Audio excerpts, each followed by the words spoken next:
My name is Thomas Vance, and I am 65 years old today. I am speaking into this old analog tape recorder because my time is running out. For 40 years, I have kept a secret that completely destroyed my entire life. People in my small town in Oregon think I am just a quiet, broken old man. They see me walking down the street, and they turn their eyes away, but they don't know what happened to me on the night of October 12, 1985. Back then, I was a 25-year-old park ranger working in the Cascade Mountains. I had a beautiful wife, a newborn daughter, and a house near the river. But that night, the sky over the forest turned an unnatural shade of deep violet. I was driving my patrol truck down a dirt logging road around 3 a.m. Suddenly, the electrical system of my vehicle went completely dead. The headlights flickered out, the engine died, and the radio emitted a strange rhythmic hum. A hum that sounded like 1,000 metallic needles vibrating inside my skull bones. I stepped out of the truck into the absolute freezing silence of the woods. There were no birds chirping, no wind moving through the pine trees, no crickets. Then a blinding white light cascaded down from the clouds above the tree line. It wasn't a searchlight or a lightning bolt. The light was so thick and heavy, it felt like physical liquid nitrogen pressing against my skin. I looked up and saw a massive geometric structure hovering silently above the valley. It had no wings, no engines, no visible propulsion mechanics. It was a colossal block of polished dark matter that completely blocked out the stars. I tried to run back to my cabin, but my legs refused to obey my brain signals. My joints felt welded into the cold, damp earth of the forest floor. Then 3 tall, gaunt silhouettes emerged from the center of the white glare. They didn't have faces or clothes, but their elongated limbs moved with terrifying speed. The last thing I remember from that night was the sound of my own voice screaming. A sound that was captured and played back to me in perfect reverse sequence. I woke up lying flat on a hard horizontal surface inside a circular room. The room had no corners, no seams, no visible doors on the curved walls. The material beneath my naked back wasn't cold metal or steel. It felt like smooth, seamless white plastic that was warm and slightly damp. The lighting inside the vault didn't come from lamps or fluorescent tubes. The walls themselves were emitting a soft, pale violet glow that made my eyes ache. I couldn't move my neck. I couldn't blink my eyelids. I couldn't turn my head.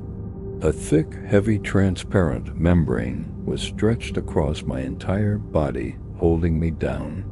The 3 tall, gaunt silhouettes were standing directly over my operating table. Up close, their skin looked like oxidized copper and smooth gray graphite.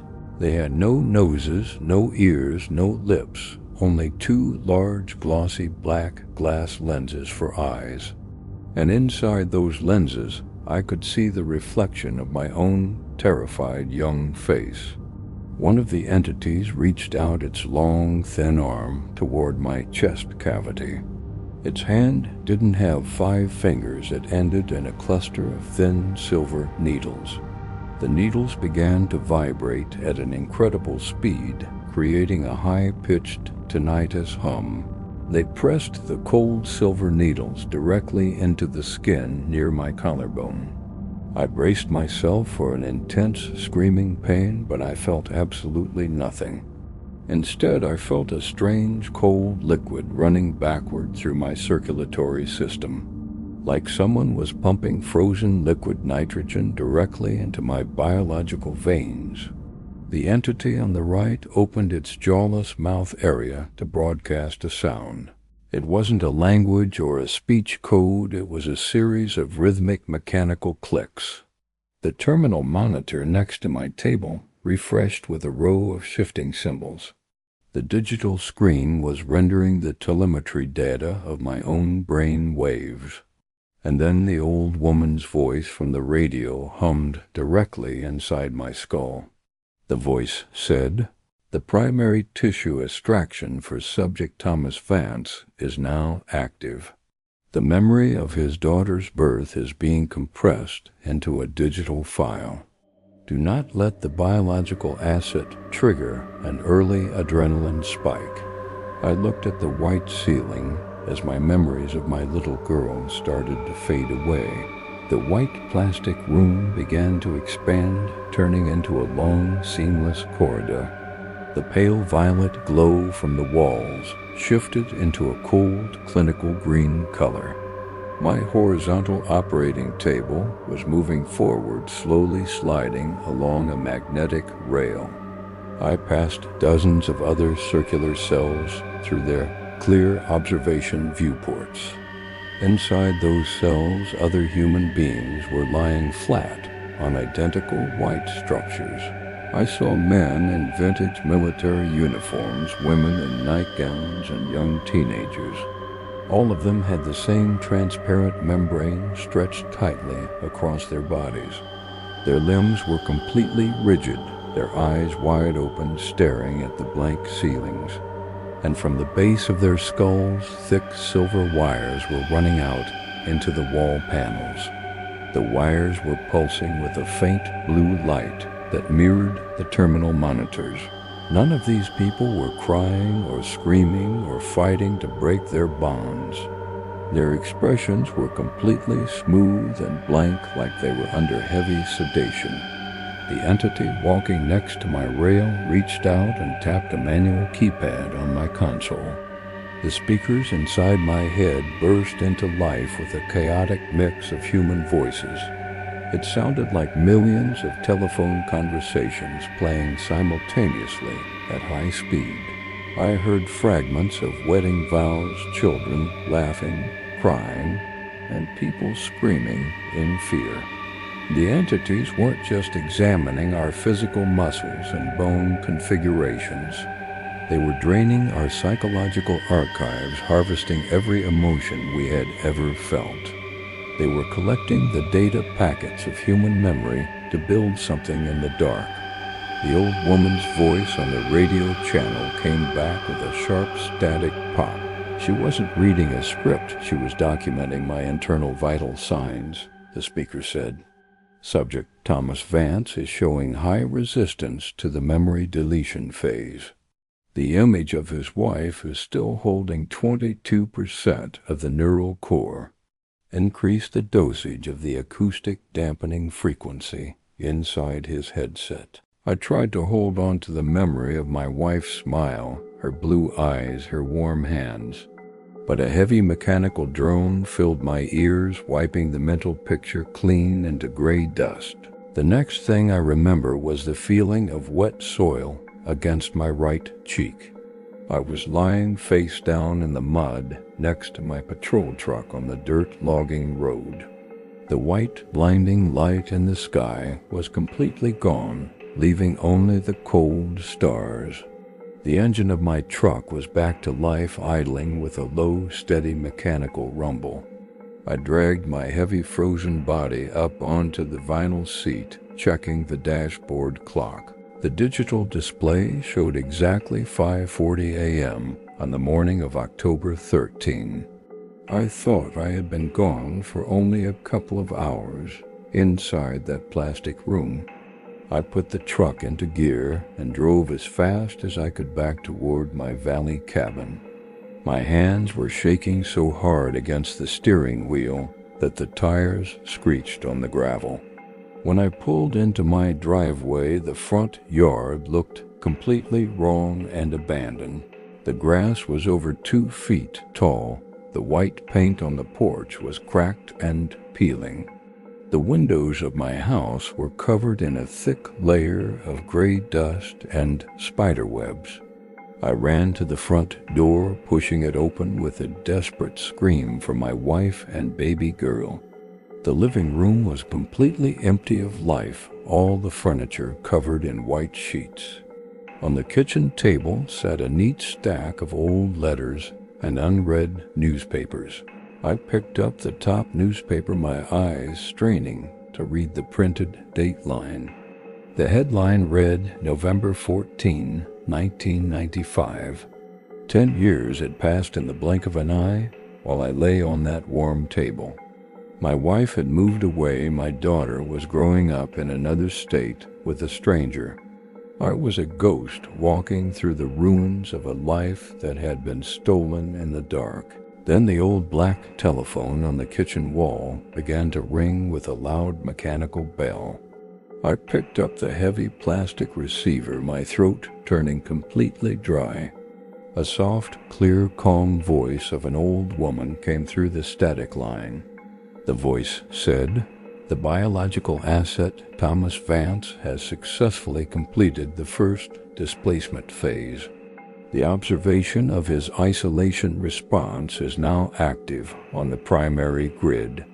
Do not let him search for the missing family unit." I left the empty cabin that same morning, running away from the dead memories. I moved to a small, crowded city on the coast, trying to disappear inside the noise. I took a low-level night shift job cleaning the local gray industrial warehouses. But the displacement didn't stop when I left the woods of the Cascade Mountains.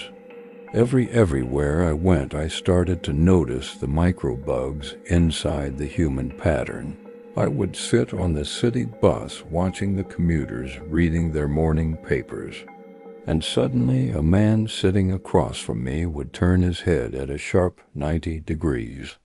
His left arm would move backward in an inverted mechanical sequence to check his watch. His eyes would look like two completely flat, dark glass lenses under the fluorescent tubes. The skin on his cheeks would ripple for a microsecond like wet paint on a hot surface. They weren't human beings, they were the same gaunt entities from the plastic room. They had put on human clothes, human coats, human hats to monitor my daily movements. They were walking down the streets, shopping in the grocery stores, standing at the corners. And whenever I looked directly at their faces, they would open their jaws too wide, emitting a low-frequency tinnitus hum that made my nose bleed right onto the pavement. Nobody else on the street noticed that nobody else stopped to look at them. The rest of the crowd just kept walking forward with the same synchronized step, like they were deep sleepwalkers inside a massive simulated city built on a tape reel. I ran to the local police station to report the infiltration of the sector. I screamed at the desk sergeant, telling him about the silver wires and the 10 missing years. He didn't write anything down in his logbook, he just stared at me with empty, calm eyes. Then he reached toward his tactical radio microphone and pressed the transmission button. His jaw didn't move an inch, but the old woman's voice broadcasted from his speaker unit.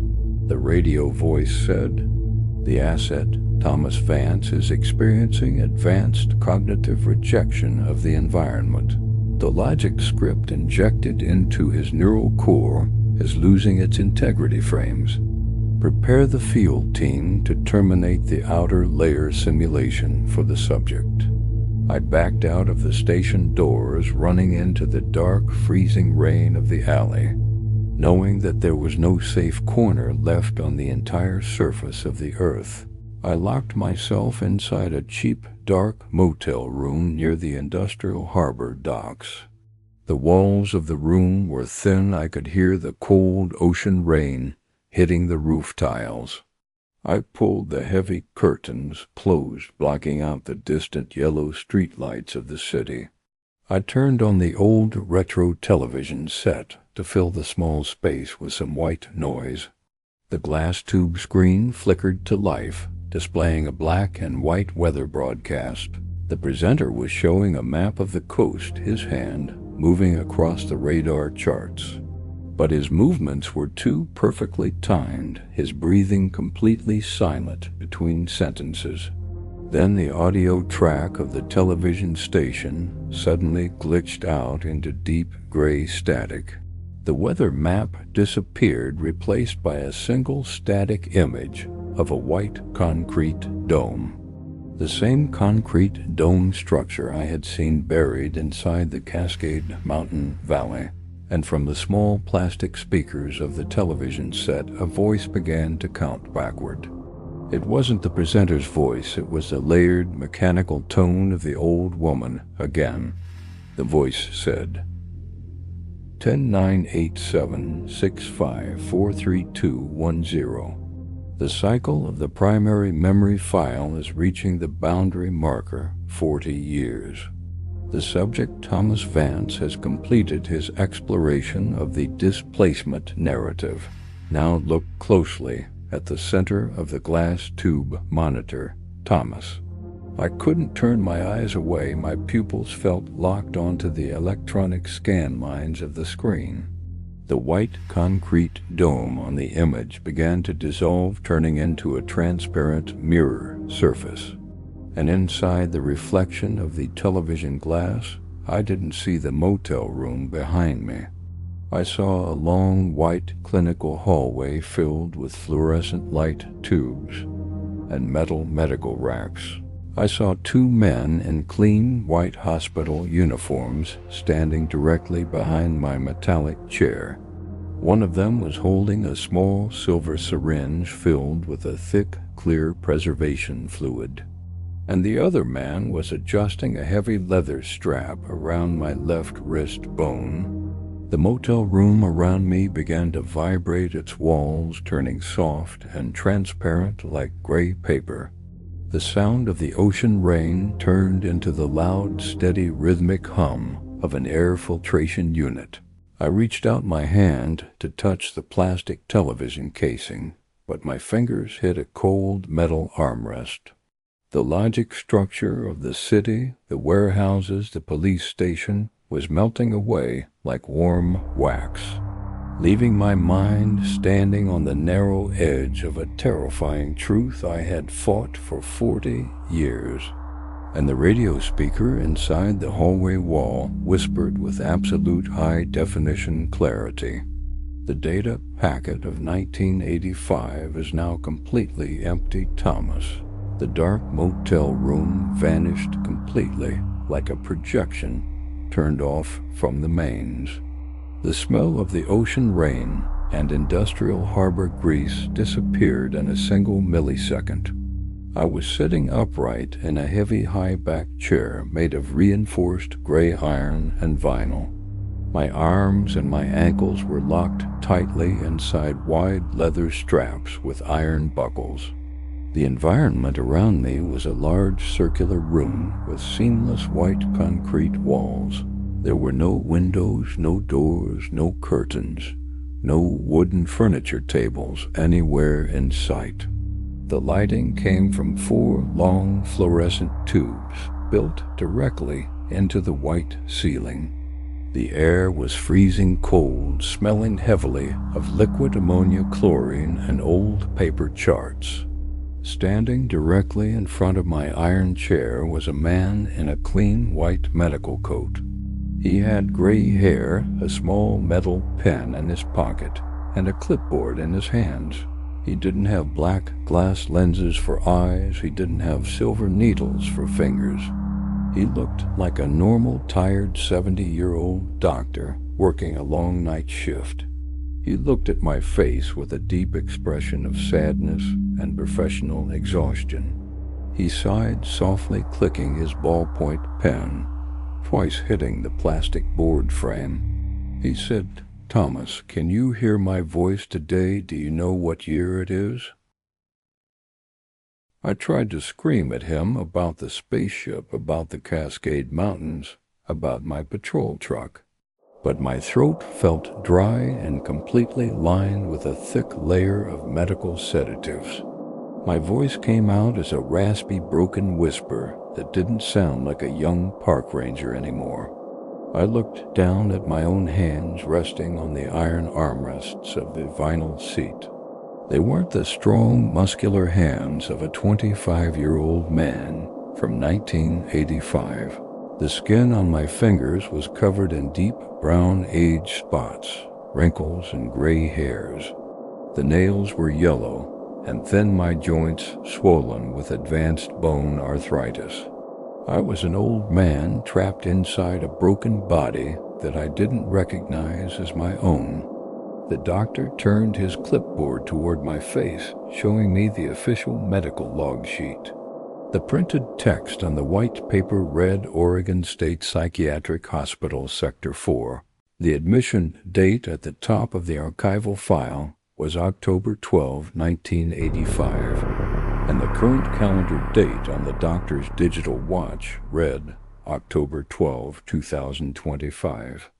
Exactly 40 years to the very day since the white light descended from the forest sky, the doctor sat down on a small metal stool opposite my iron chair. He placed the clipboard on his knees and looked straight into my eyes. He said, "Thomas, my name is Dr. Miller, and I have been your physician for 20 years. You need to listen to my voice very carefully because the sedation is starting to drop. There was no spaceship in the Cascade Mountains 40 years ago, Thomas. There were no gaunt entities with black glass lenses or silver needles for hands.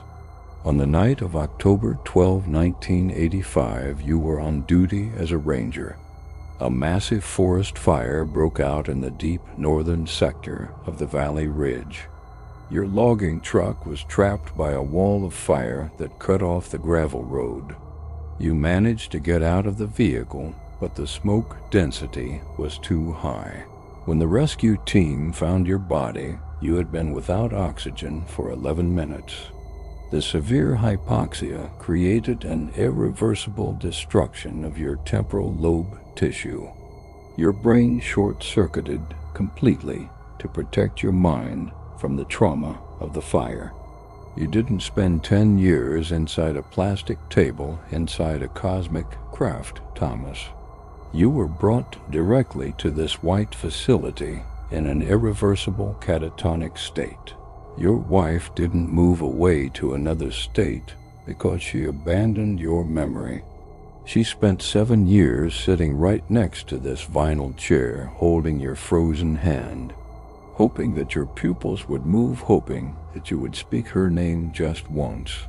But your mind was completely locked inside a loop of alien extraction protocols. You built a massive cosmic narrative to explain why your body was paralyzed.